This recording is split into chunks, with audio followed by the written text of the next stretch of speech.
Good afternoon. उम्मीद है आप सभी लोग खैरियत से होंगे। और आपको बता दें कि आज जो वीडियो बना रहे हैं उसका जो मकसद है वो एक स्कॉलरशिप के रिगार्डिंग है।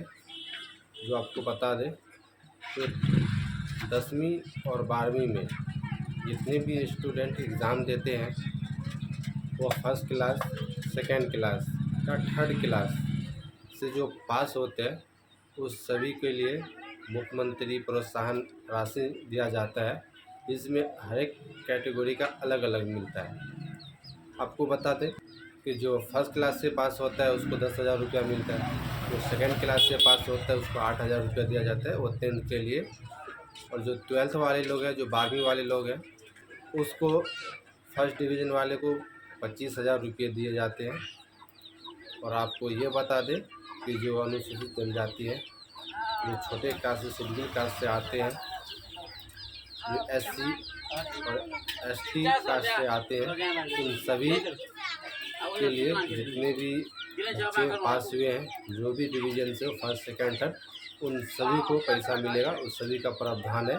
फर्स्ट डिवीज़न हो या सेकेंड डिवीज़न हो या थर्ड डिवीज़न हो, जो भी डिवीज़न होगा तो उसका जो एससी और एसटी कैटेगरी से आते हैं उन सभी को पैसा मिलेगा।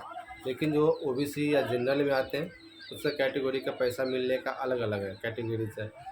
जो आप पैसा अभी ऑनलाइन हो रहा है, आप किसी भी अच्छे साइबर कैफ़े पे जाके आप ऑनलाइन करवा लीजिए। क्योंकि अगर आप ऑनलाइन करवाते हैं तो कुछ बातों का आप ख्याल रखें। जो आपको एक गलती आपको पैसा से हाथ धोना पड़ेगा, क्योंकि उसमें कुछ कंडीशन ऐसा है जिसको आपको ख्याल रखना पड़ेगा। उस कंडीशन के हिसाब से आपको ऑनलाइन करना पड़ेगा। तो आपको हम बता रहे हैं स्क्रीन के साइड में कैसे कैसे ऑनलाइन किया जाता है, आप लोग देख सकते हैं। सबसे पहले आप जो हमारी वेबसाइट है मेगासॉफ्ट, उस पर आपको जाना है। मेगासॉफ्ट पे जैसे जाएंगे वहाँ पे आपको होम स्क्रीन पे दिखेगा रजिस्ट्रेशन फॉर ओपन 2025 10th के लिए। फिर रजिस्ट्रेशन ओपन है 2025 12th के लिए।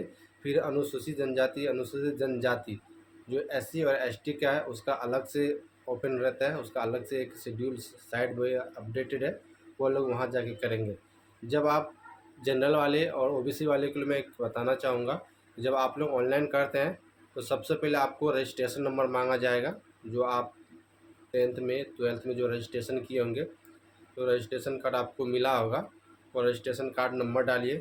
फिर आप अपना मोबाइल नंबर डालिए, उसको वेरीफाई कीजिए। वेरीफाई करने के बाद में आपके मोबाइल पे ओटीपी आएगा, एक मेल पे ओटीपी आएगा। ओटीपी डालने के बाद में वेरीफाई करने के बाद में आपको एक फॉर्म पेज खुलेगा। उसमें आपका नाम लिखा रहेगा, फादर्स का नाम लिखा रहेगा, मदर्स का नाम लिखा रहेगा, कौन से जात से है वह लिखा रहेगा। और जो भी उसमें फॉर्म है सारे फॉर्म को सही से देख के फिलअप कर लें। और जो 10वीं के लिए स्पेशल जो छात्र आए हैं, वह जो मैरिड होता है उसके लिए स्पेशल वहाँ पे आपको नो करना पड़ेगा। तो आप याद रखें जब भी आप ऑनलाइन करें तो जैसे मैरिड स्टेटस आए तो वहाँ पे आपको नो करना है, यस नहीं करना है, नो करना है। रजिस्ट्रेशन नंबर मिलाइए, अपना डेट ऑफ बर्थ इम्पोर्टेंट है आपको मिलाना, आधार नंबर मिलाइए, आप इनकम मिलाइए, आप कौन सा जाति वह मिलाइए। फिर आप सबमिट करेंगे। सबमिट करने के बाद में आपको दो चीज़ मांगेगा, एक आपका जो 10वीं का मार्कशीट है वह मांगेगा, आपका आधार कार्ड मांगेगा। ये दोनों इसलिए आपको मांगेगा कि जब ये दोनों आप साइट पे अपलोड करेंगे, अगर ये दोनों आप जब साइट पे अपलोड करेंगे तो वह ऑनलाइन होने के बाद जब फॉर्म सबमिट होता है तो वह गवर्नमेंट के अंदर में चला जाता है। गवर्नमेंट उसको चेक करता है कि जो रजिस्ट्रेशन नंबर यहाँ डाला है वो बिहार बोर्ड से हकीकत में वो पास है या नहीं है, या जो आधार कार्ड है उस पर जो डेट ऑफ बर्थ है, उस पर जो नाम है, जो फादर नेम है, वो मैच कर रहा है या नहीं कर रहा है। ये सारे कंडीशन रहते हैं। उसके बाद में आप सबमिट कीजिए, आपको प्रिंट आएगा। प्रिंट आने के बाद में आप प्रिंट जो स्लिप रहता है वो आप ले लीजिए। स्लिप लेने के बाद में आपको 10-15 दिन वेट करना पड़ेगा, या हो सकता है 1 महीना भी वेट करना पड़ेगा, क्योंकि उसके बाद में आपका पूरा डॉक्यूमेंट्स वेरीफाई होगा।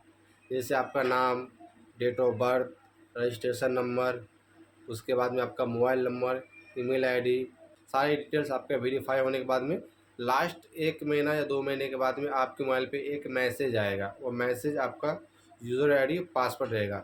अगर आप ऑनलाइन कर लिए, आप बैठ गए, आपको लगा और आप उसको यूज़र आईडी पासवर्ड पर अगर आप ध्यान नहीं दिए या आपका डिलीट हो गया, तो आप ये मत सोचिए कि आपका पैसा आ जाएगा, क्योंकि जब तक आप यूज़र आईडी पासवर्ड के जब तक नहीं आता है और आने के बाद में जब तक फिर उसको लॉगिन करके नहीं फिर आगे का प्रोसेस करेंगे, जब तक आपको पैसा नहीं आएगा। इतना याद रखिए कि बहुत सारे स्टूडेंट ऐसे हैं कि मैं तो अभी साइबर के पास ऑनलाइन कर दिया और हमारा पैसा आ जाएगा। नहीं, आप गलत सोच रहे हैं, आपका पैसा नहीं आएगा। आप साइबर वाले के पास ऑनलाइन किए हैं, ऑनलाइन करने के बाद में ये फॉर्म जो आप भरे वो आपको वेरिफिकेशन के लिए गया है, और वेरिफिकेशन हो जाएगा, सारी डिटेल्स आ जाएगा। आप समय समय पर आप जो नेट है, साइट है, वेबसाइट है, उस पर जाके आप चेक कीजिए रजिस्ट्रेशन नंबर डाल के कि प्रोसेस कहाँ तक गया। जब वो सारी डिटेल्स वेरीफाई हो जाएगा, फिर आपके मोबाइल पे एक यूज़र आईडी पासवर्ड आएगा। वो यूज़र आईडी पासवर्ड आने के बाद में उससे लॉगिन करना है। लॉगिन करने के बाद में फिर आपको वहाँ पे फाइनलाइजेशन करना है। जब फाइनलाइजेशन कर देंगे, फिर जाके वो पेमेंट प्रोसेस में जाएगा। फिर वहाँ पे फिर चेक इन होगा कि आप जो आप फाइनल सबमिट किए हैं वो आपका फिर वो चेक होगा कि सही है या गलत है। उसके बाद फिर पेमेंट प्रोसेस में जाएगा। और आप लोग याद रखें कि पेमेंट उसी खाता में आएगा जिस खाता में आपको डीबीटी लिंक रहेगा। बेनिफिशियरी ट्रांसफ़र होता है, जिस अकाउंट में डीबीटी लिंक रहेगा उसी अकाउंट में पैसा आएगा। अगर आपके बैंक खाते में डीबीटी लिंक नहीं है तो आप जाके अपने खाते में डीबीटी लिंक करवा लें।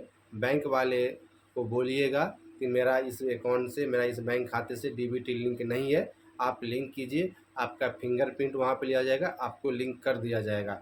अन्यथा अगर आप डीबीटी लिंक नहीं करते हैं तो आपको पैसा नहीं आएगा, आपको पैसा होल्ड पे चले जाएगा। जो 12th में पास हुए हैं फर्स्ट डिवीज़न से, उसको 40,000 रुपया मिलता है, जिसमें 25,000 रुपया आपको मेगासॉफ्ट पे ऑनलाइन करने के बाद मिलेगा।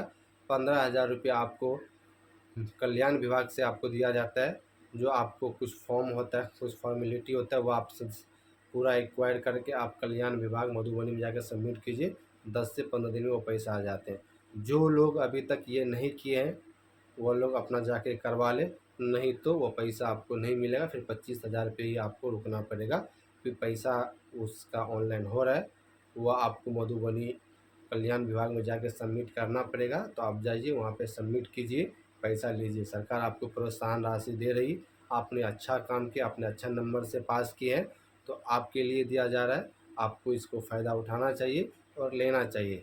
और दूसरी बात, जितने भी लोग ग्रेजुएशन में जो एनएमयू मिथिला यूनिवर्सिटी से फर्स्ट क्लास से पास हुए या सेकंड क्लास से पास हुए हैं, चाहे वो मैरिड हो या न हो, उस सभी का 50,000 रुपये का प्रावधान है। उसका पोर्टल अभी तक खुला नहीं है, जैसे ही उसका पोर्टल खुलता है आप लोगों को अपडेट दे दिया जाएगा। और ज़्यादा से ज़्यादा हमारे चैनल को लाइक, शेयर, सब्सक्राइब कीजिए। जब तक के लिए जय हिंद, धन्यवाद।